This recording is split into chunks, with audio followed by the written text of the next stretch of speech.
Hi everyone, and welcome to another Follett House Friday. My name's Jeremy, I'm the Museum Services Manager, and today I wanted to pick an artifact that I think is really neat, and I'll actually admit it's one of my favorite artifacts in the entire collection, just because I think it's so unique and so interesting. Of course, there's a really nice Sandusky connection.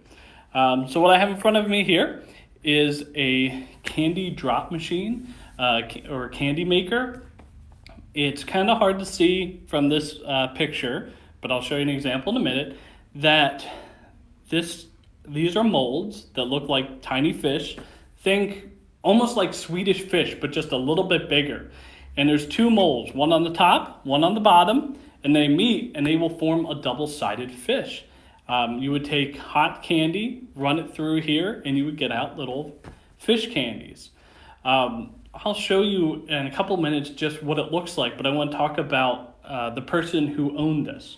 So this was the property of a man named Peter Ebner. He originally was born in Germany in 1833. In 1834, his family moved to the United States. And we know he came to Sandusky sometime right around 1840. He lived the rest of his life out here in Sandusky. So he lived a long time here in Sandusky, actually 75 years. His big career, it seems like he was a candy maker, confectionery. He started in local grocery stores. As far as I can tell, he started as a confectionery in 1860. In 1877, he started his own candy shop. The candy shop would have been out on the north side of West Market Street between Decatur and Fulton Streets. And his candy store was there from 1877 till he retired in about 1910.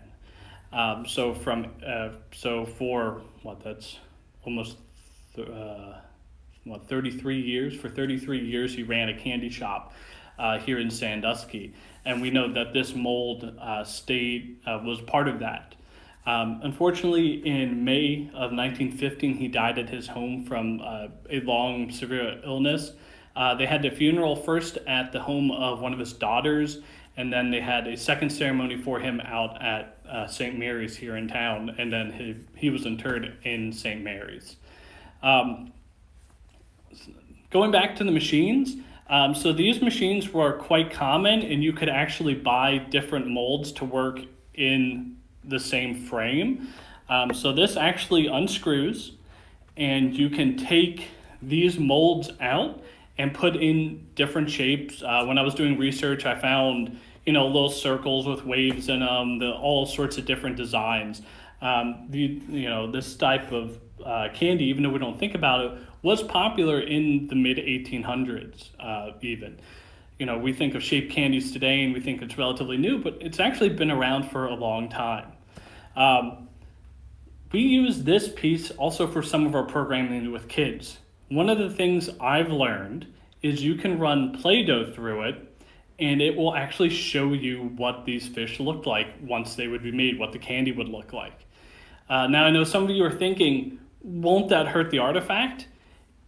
Some artifacts you would have to worry about this, but this being, almost all cast iron except for the molds, which I believe are brass, it doesn't actually damage it, and the Play-Doh actually dries, and once it dries, it cleans right out of it, so it doesn't even look like I ever ran anything through it.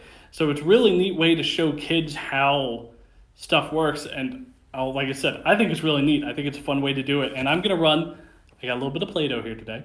I'm going to run through it, and you guys will be able to see what the fish look like. Now, I just got to make sure I get the right texture, because unlike Peter, I don't make Play-Doh fish for a living. I know you're all shocked by this, but I have other artifacts that I have to look after.